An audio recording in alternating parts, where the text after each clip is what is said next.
I still remember that morning vividly, the exact moment my entire world shattered. If someone had told me that a heart could physically break from just a few words, I wouldn't have believed them. Not until I watched the man I loved most walk out our door, leaving me alone with our newborn twins. I once believed love could conquer anything, that as long as we faced life together, nothing could tear us apart. I was wrong. Love, as it turns out, isn't always strong enough to triumph over greed, ambition, and the manipulations of a woman who called herself a mother. That was the day I realized my children and I had never truly belonged in his world. I met Daniel on an autumn afternoon when golden leaves covered the small streets of New York. I was an interior designer, newly moved to the city after graduating from college. As for him, Daniel Montgomery, he was the heir to Montgomery & Co., a real estate empire with luxury properties from Manhattan to Los Angeles. But I didn't know any of that when we first met by chance at a small cafe. Back then, Daniel was just a charming man with a warm smile and bright blue eyes that sparkled when he looked at me. Not someone carrying the weight of an entire dynasty on his shoulders. We fell in love quickly, the way young couples do when filled with passion and hope. Daniel wasn't like other wealthy men I'd encountered. He never flaunted his money or acted distant and arrogant. Instead, he was kind, gentle, and made me feel like I was the only person in his world. Those first months together were the happiest of my life. I loved him with my entire heart, never realizing that love alone wouldn't be enough to withstand the crushing weight of the Montgomery name and its legacy. When I became pregnant, Daniel was overjoyed. He held me close and promised to protect me and our child forever. But love and promises weren't strong enough to stand against his mother, Margaret Montgomery, a woman with piercing gray eyes and a heart of steel. I still remember my first meeting with Margaret. Just a week after Daniel told her about my pregnancy, she invited us to a lavish party at the Montgomery estate, where crystal chandeliers illuminated walls adorned with paintings by famous artists. The moment I stepped inside, I knew I didn't belong. Women in extravagant evening gowns eyed me with scrutiny. Men, mostly business associates, barely acknowledged my presence as they moved through the grand room filled with power and prestige. Margaret Montgomery sat at the center of it all, a glass of red wine in her hand, her cold gray eyes scanning me from head to toe. She didn't display immediate hostility. Instead, she wore a polite but utterly insincere smile. But I knew from that first moment that she had already decided I was unworthy. "Daniel tells me you're pregnant," she said, her voice devoid of any genuine emotion. How unexpected. I didn't know how to respond.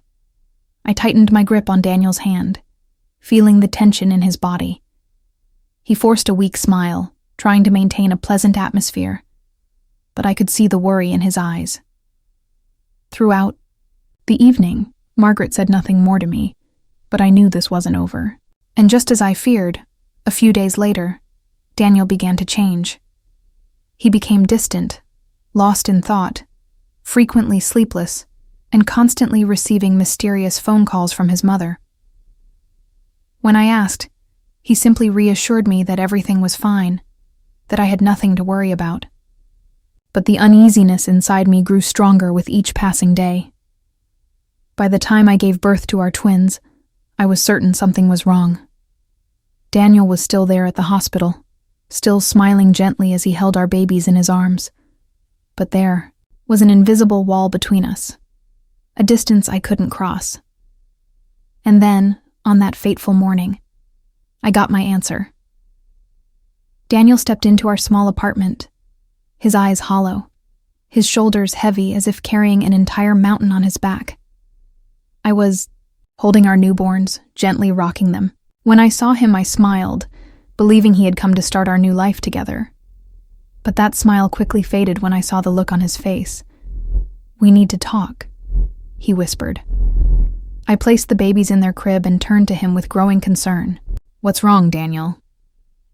He didn't answer immediately. He swallowed hard, his eyes avoiding mine. "I can't do this anymore," he finally said, his voice weak and trembling.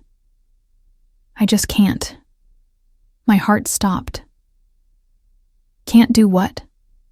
Daniel took a deep breath, as if the words he was about to say would destroy everything. I have to leave." The air in the room turned ice cold. I could feel my heart shattering, each fragment piercing deep into my chest. "Leave?" I repeated, my voice barely a whisper. "What do you mean?" Daniel looked at me with tortured eyes, but there was no hesitation in his expression. He had already made up his mind. "My mother was right," he said, his voice thick with emotion. "We don't belong in the same world. I can't stay." Tears streamed down my face before I could stop them. I shook my head, refusing to believe what I was hearing. "You're leaving me? Leaving your own children? Just because she told you to?" Daniel didn't respond. In that moment, I realized that the man I loved was gone.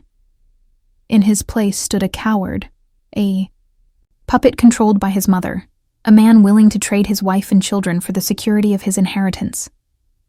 Daniel turned his back on me and walked toward the door.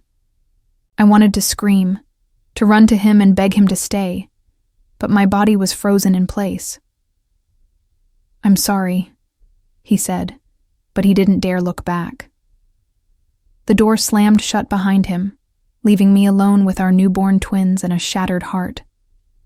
I sat there, staring at the closed door, a part of me still hoping it would open again, that he would return and tell me this was all just a nightmare. But that didn't happen. In this tiny apartment, it was just me and my 2 newborns, completely unaware of the loss. Tears fell silently down my face as I gazed at the 2 fragile lives lying in the crib. They had no idea that their father had just turned his back on them, abandoning me to raise them alone. The first days after Daniel left were the darkest of my life. I couldn't eat, couldn't sleep, couldn't do anything except hold my babies close and cry. At night, the apartment felt empty and unbearably cold. The sound of their tiny cries echoed off the walls, blending with my own muffled sobs. I was completely drained, physically and emotionally. My body still ached from childbirth, but the physical pain was nothing compared to the feeling of being abandoned. I couldn't forget the moment Daniel stood there, his eyes filled with guilt, but no real struggle. He had chosen the easiest way out, walking away. All the promises of love and devotion had suddenly turned into meaningless words. During those days, I felt like a different person. I let myself drown in despair, shutting out the world entirely. My phone rang countless times. Friends, acquaintances, people worried about me, but I never picked up. I didn't know how to face them, didn't know what to say when all I had left was a broken heart and 2 babies depending on me. But then, one night as rain tapped against the window, a truth I couldn't ignore finally settled in. I didn't have time to grieve anymore. These 2 little souls needed me. If I continued like this, who would take care of them? Who would hold them when they were sick? When they needed love and warmth? Daniel had chosen to walk away from them, but I never would. I wiped my tears, took a deep breath, and for the first time in days, I told myself I had to get up. The next day, I started looking for a job, but life wasn't as easy as I had hoped. Before my pregnancy, I worked at a small interior design firm in Manhattan. However, as my due date approached, I had to take a break to prepare for my twins' arrival. After Daniel left, I wanted to return to work, only to find that my position had been filled.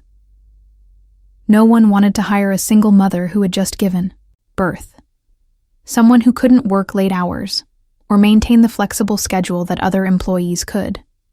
I sent out countless job applications, but every single one was rejected. Some recruiters were blunt, telling me outright that I wasn't a good fit because I would have to devote too much time to my children. Others were more polite, simply stating that they needed someone who could give their full commitment, something they didn't believe I could do. Every rejection email felt like another failure, but I couldn't give up. I had no other choice but to keep searching. There were days when I felt utterly hopeless, but whenever I looked into the clear, innocent eyes of my 2 children, I found the strength to keep going. I cut out every unnecessary expense and learned to live as frugally as possible. I couldn't afford childcare, so I had to manage everything on my own. The sleepless nights continued, not because I was grieving anymore, but because my babies woke up in turns throughout the night. I learned how to change diapers with one hand while scrolling through job listings with the other. I focused on remote work, hoping to earn some income while staying home with my children. After weeks of persistence, I finally found a freelance job doing interior design for a small company. The pay wasn't great, but at least it covered our basic needs.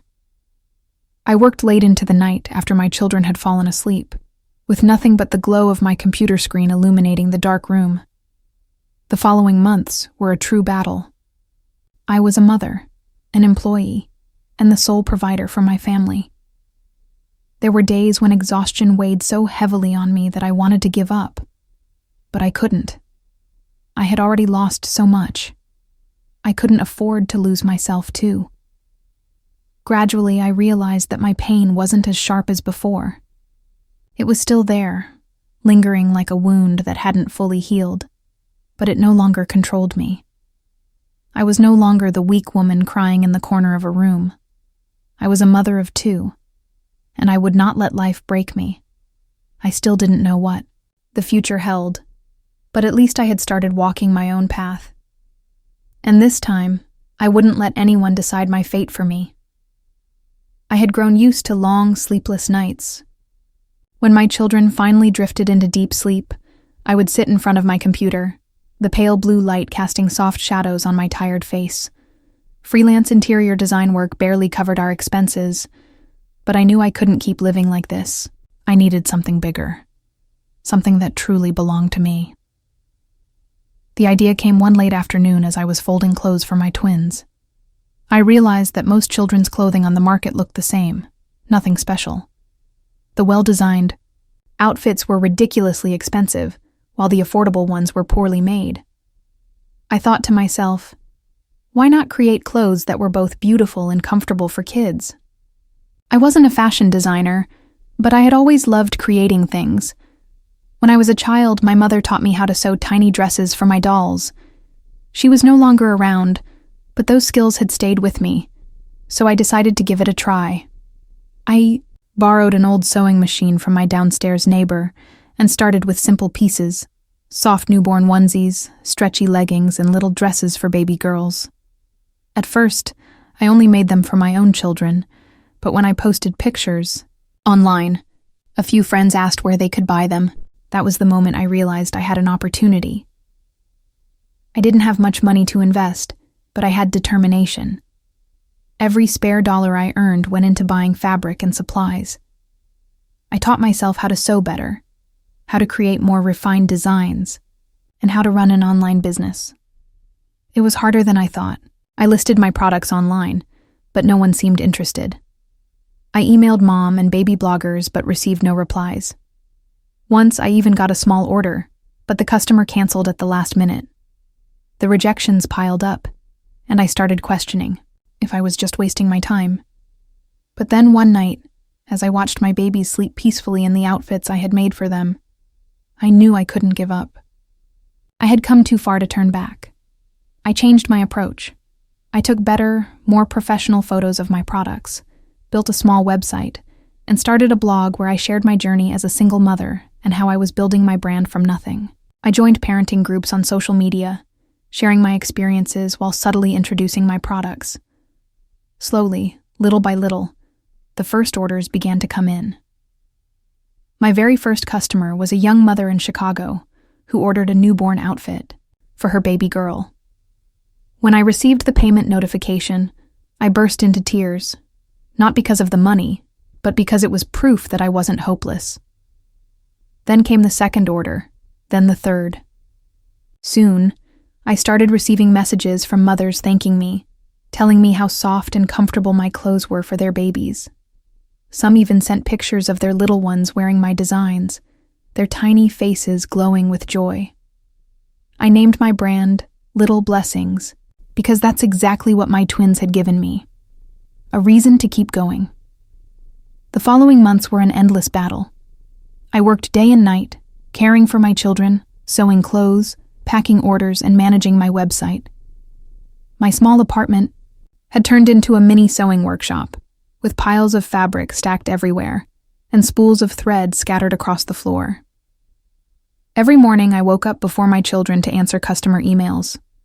In the afternoon, while they napped, I cut fabric and sewed. At night, when everything fell silent, I stayed up learning about marketing, advertising, and brand development. I was exhausted, but I had never felt more alive. Then one day, something unexpected happened. One of my posts went viral on social media. A well-known mom influencer on Instagram shared her love for Little Blessings, praising the quality and elegant design of my products. Overnight, my inbox was flooded with messages, and orders skyrocketed. I couldn't believe my eyes. I had to call a friend to help me pack shipments because I couldn't keep up with the overwhelming demand. I quickly found a small local workshop to help produce my most popular designs. In just 6 months, Little Blessings had transformed from a small, online shop into a well-established name in the children's fashion industry. I was no longer just working to survive. I was building a future for myself and my children. For the first time in years, I felt proud of myself. One evening, as I was folding clothes to prepare for shipping, I received an email from a major mother and baby retail chain in New York. They wanted to collaborate to bring Little Blessings into their stores. I set my phone down, my hands trembling. This was an opportunity I had never dared to dream of. I turned to look at my sleeping children, my heart swelling with gratitude. I had lost so much, but in the process, I had found myself. And I knew this was only the beginning. I never thought I would be standing here today. From a woman abandoned and struggling in a cramped apartment with 2 infants, I was now running a thriving children's fashion brand. Little Blessings was no longer just a small online store. It had become a recognized name in mom communities, featured in articles about female entrepreneurs, and even made its way onto the shelves of major retail chains. Looking back on my journey, it still felt like a dream I once thought was impossible. But the most incredible part wasn't the success or the money I had earned. The most incredible part was that I had found myself again. I was no longer the weak woman crying behind a closed door, watching the man who abandoned her walk away. I had stood up. I had built a life I could be proud of, one that was mine and mine alone. Every morning, as I woke up in my more spacious apartment, watching my 2 children giggle and run around, I knew I was on the right path. I no longer worried about how to afford milk for them, nor did I spend sleepless nights counting the last few coins in my wallet. Now I could provide them with a comfortable life. Think about the future without the constant weight of uncertainty pressing down on me. But above all, there was one thing that mattered most. I no longer resented Daniel. At first I thought I would never be able to forgive him. He abandoned me when I was at my weakest, choosing money and power over his own family. But over time, I realized that holding on to resentment only kept me trapped in the past. Daniel no longer had a place in my life, and his existence no longer affected the path I was walking. One day, as I was reviewing my work schedule, I received a text message from an unknown number. "Amanda, Daniel here. Can we meet?" I stared at the message, a strange feeling washing over me. It had been years since I had last heard from him. After leaving me, Daniel had completely disappeared from our lives. I had no idea how he had been living, whether he was happy with his decision or not. But none of that mattered to me anymore. I put my phone down without replying. That afternoon, I sat in my small office, browsing through the latest designs for my upcoming product line. I couldn't stop my mind from drifting to the past, but this time it didn't bring me pain. I remembered the day Daniel walked out of our tiny apartment, the crushing despair that consumed me then. But I also remembered everything I had done to rebuild my life. I was no longer that woman. I was stronger, more resilient, and I no longer needed anyone else to complete me. The days that followed were busier than ever. I had an interview with a major magazine about my entrepreneurial journey, a meeting with a business partner to expand my brand, and countless orders to fulfill. Each day was another step forward in the journey I had chosen for myself. And then, one day, I saw Daniel again. It was a Sunday morning when I took my children to the park. As I sat on a bench watching them run and play, I felt a gaze from a distance. Daniel stood there, just a few meters away from me. He looked completely different from the last time I had seen him. Gone was the confident, proud man he once was.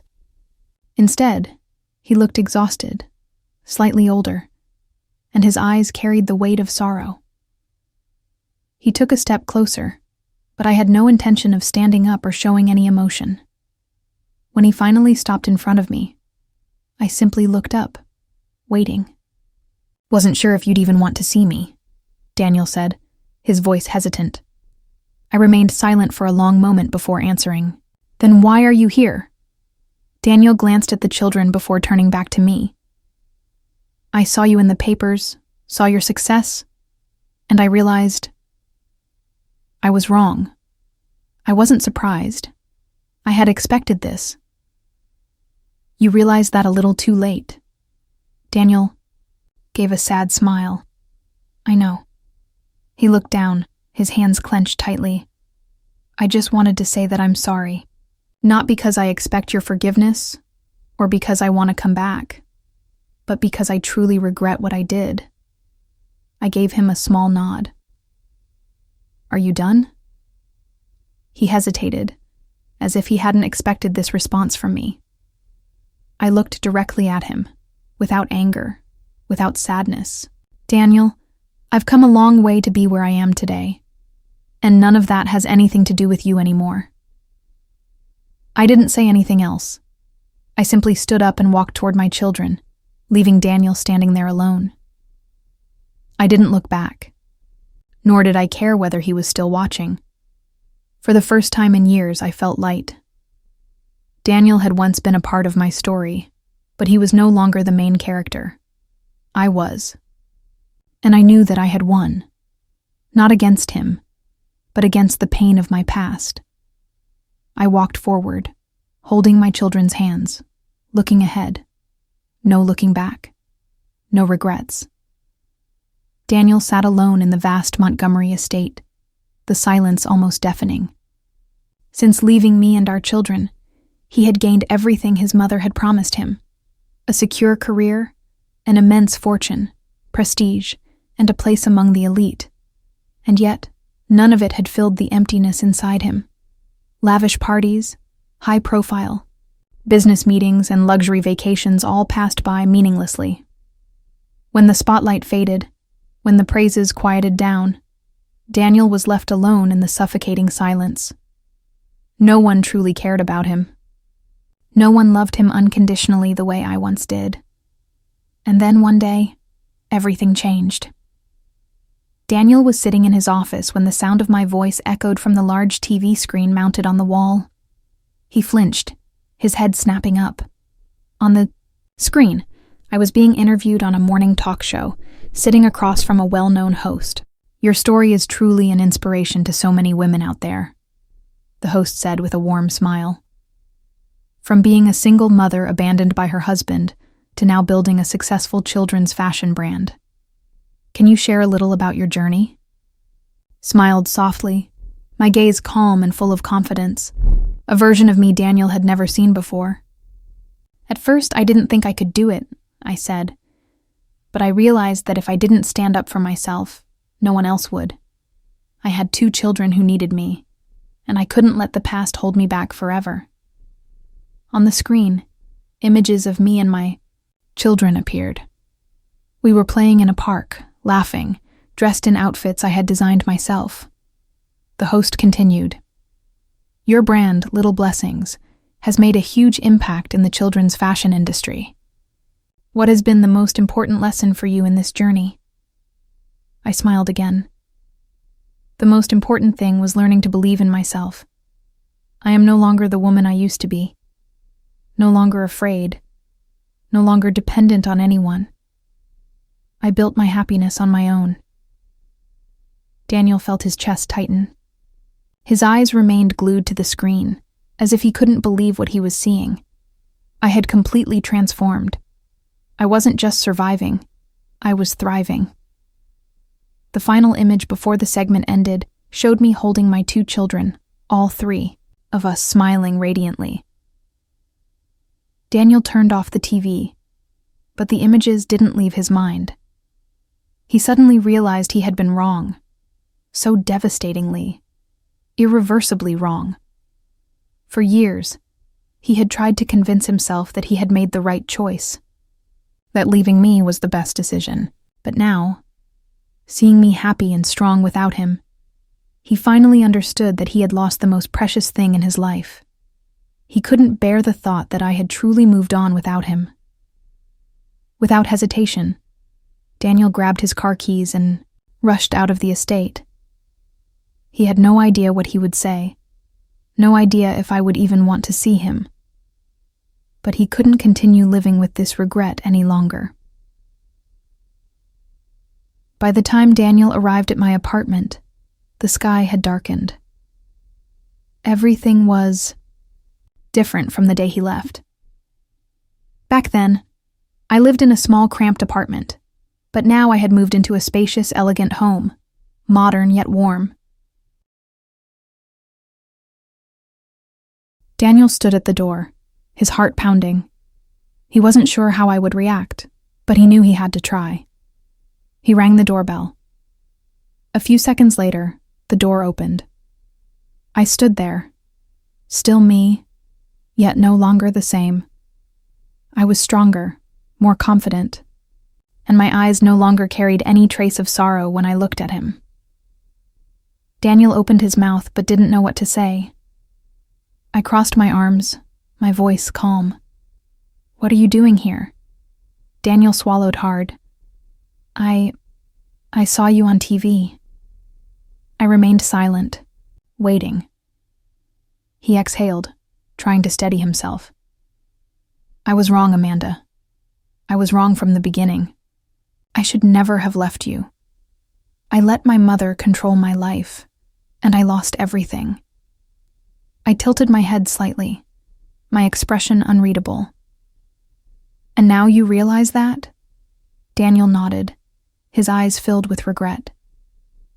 "I know it's too late, but I need you to know that I truly regret it. I don't expect you to forgive me. I don't expect another chance. I need you to know that you were the only person I ever loved." I looked at him for a long moment before replying softly, "Daniel, I don't need that." He froze. "What?" I smiled, but it wasn't a soft smile. It was a smile of liberation.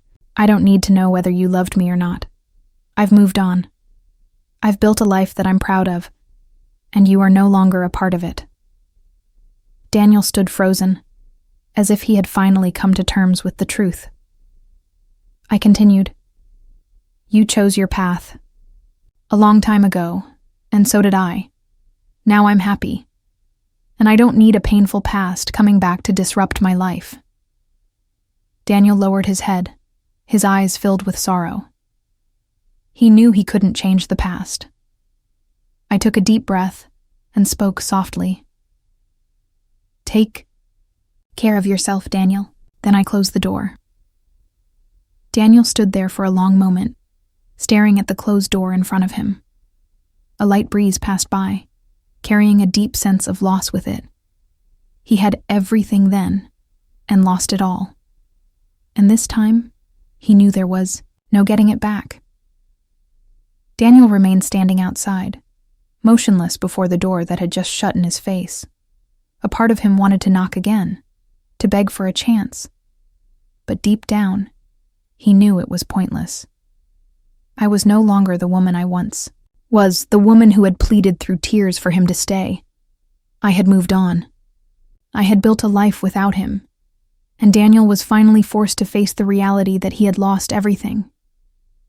He turned away, his steps heavy as he walked out of the apartment complex. A sharp gust of cold wind slipped through his coat, but he didn't even notice. His mind was empty except for the echo of my words ringing in his head. You are no longer a part of my life. Those words cut through him like a knife, but there was no one to blame but himself. By the time he returned to the Montgomery estate, the grand mansion loomed against the night, its golden light spilling through the towering windows. It was still, as magnificent as ever, still a symbol of power and status, the very things he had chosen over his own family. But tonight, all Daniel could see was how empty and lifeless it felt. He stepped into the vast foyer, where the scent of oak wood and his mother's expensive perfume lingered in the air. Everything was perfect. The intricate Persian rugs, the oil paintings on the walls, the carefully placed luxury furniture. But there was no warmth in any of it. Margaret Montgomery sat in her usual armchair, swirling a glass of red wine in her hand. When she saw her son walk in, she didn't look surprised. Where have you been? Her voice was as cold as ever. Daniel didn't answer right away. He shrugged off his coat, placed it over a chair, and walked to the bar, pouring himself a glass of whiskey. I went to see Amanda, he finally said, his voice hoarse. Silence filled the room for a few moments. Margaret set down her wineglass and let out a long, unimpressed sigh. I suppose you've realized that you no longer have a place in her life. Daniel turned to her, his gaze dark. You knew. She smirked. Did you really think a woman you abandoned would sit around waiting for you forever? Her words made Daniel tighten his grip around the glass. You say that as if this wasn't your fault. Margaret let out a small chuckle, but there was no warmth in it. My fault, Daniel. I simply guided you toward the path you were born to walk. You are a Montgomery heir, not some ordinary man with a small, forgettable family. I gave you everything. Daniel scoffed bitterly. Everything? You really think I have everything? He slammed his glass down on the table, the liquid spilling across the polished wood. I have money. I have a career. I have power. But do you know what else I have? Emptiness. Every morning I wake up in this mansion and walk into an office full of people who don't respect me for who I am. They respect me because I'm a Montgomery. I'm surrounded by people, yet I've never felt more alone. Margaret said nothing, her expression unreadable as she watched her son. Daniel continued, his voice unsteady. Meanwhile, Amanda moved on. She succeeded without me. Our children grew up without me. And he let out a bitter laugh. All I have left is this place, you, and everything you call everything. Margaret tilted her head, folding her arms across her chest. So what do you want, Daniel? Do you expect me to apologize for helping you secure your future? Daniel laughed, but there was nothing but bitterness in it. No, Mother, you never apologize. You never regret anything you do. He exhaled sharply, shaking his head. But I do. He looked straight at his mother, the once bright blue eyes now clouded with exhaustion. I regret listening to you. I regret losing Amanda. I regret not being there when my children took their first breaths. But most of all, I regret letting you control my life for so many years. Margaret narrowed her eyes slightly for the first time, appearing unsettled by her son's words. Daniel took a deep breath, as if gathering the last of his courage to say what he needed to say. I'm leaving. Margaret sat up abruptly. "What did you just say?" Daniel glanced around the mansion one last time, his gaze sweeping over the paintings, the luxurious furniture, the expensive decor he once thought he couldn't live without. But now, all of it felt like an empty shell. "I'm leaving," he repeated slowly and clearly. "I can't keep living like this. I don't know where I'll go. I don't know what I'll do. But I can't stay here."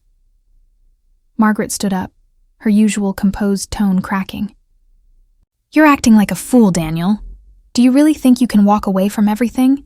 If you step out of that door, you will lose your inheritance, lose everything I have built for you." Daniel smiled, but it wasn't a smile of happiness. It was the smile of a man who had reached his breaking point. "You're right. If I leave, I'll lose everything. But you know what? I lost the most important things a long time ago." He turned, grabbed his coat, and walked out of the mansion. This time, no one ran after him. No one stood at the door to stop him. Only a solitary figure walked away from the extravagant world he once thought he couldn't live without. And for the first time in years, Daniel felt truly free. Morning sunlight streamed through the windows, filling my spacious yet cozy home with warmth. The sound of my children's laughter echoed through the air, blending with the soft aroma of freshly brewed coffee.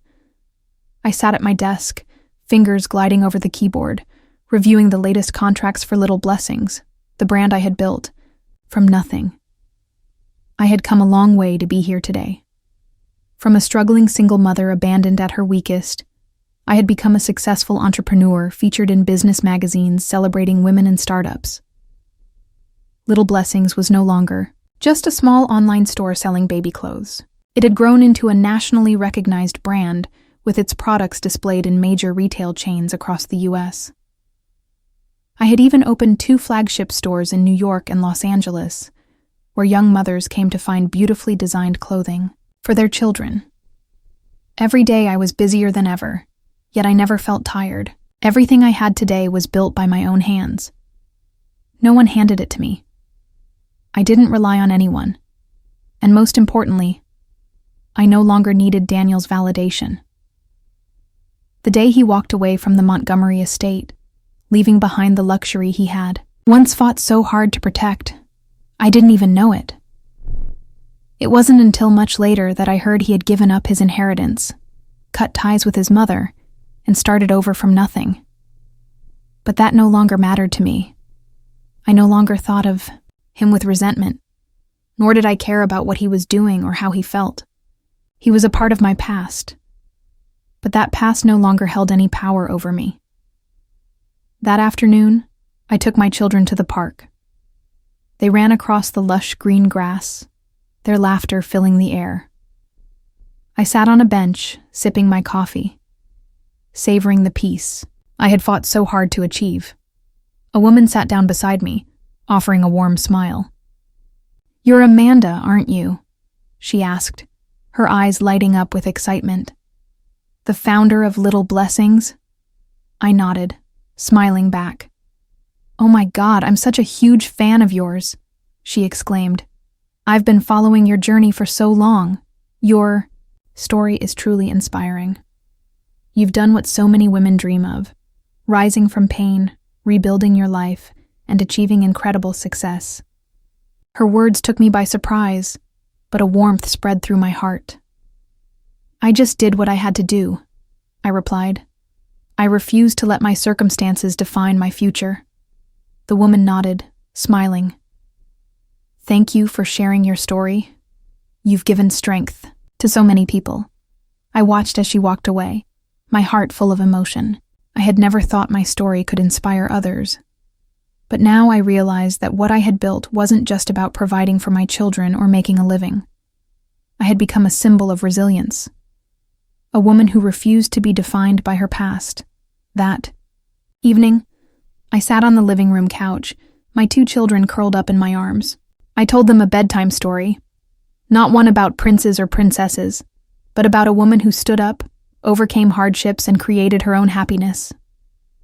Did she end up happy, Mommy? My little girl asked, her round eyes looking up at me. I smiled, kissing her forehead. Yes, sweetheart. She created her own happiness. As I turned off the lights and stepped out of the room, I paused at the doorway, watching my children sleep peacefully. They were all I needed. I didn't need a man to complete me. I didn't need someone to come and save me. I had saved myself. My life, my happiness, my future. All of it was built by my own hand. And for the first time in years, I knew I was truly in control of my destiny. Life doesn't always go the way we expect, but how we face adversity defines who we become. From being abandoned and hitting rock bottom, I rebuilt myself, refusing to let the past control my future. I didn't need saving, nor did I need validation from the man who once left me behind. My success, happiness, and freedom were all my own doing. This story isn't about revenge or regret. It's about growth, resilience, and reclaiming one's life. It stands as proof of the strength and determination of a woman in the face of adversity. What do you think about Amanda's journey? Do you agree with her decisions? Share your thoughts in the comments, and don't forget to follow the channel for more inspiring stories about life and family.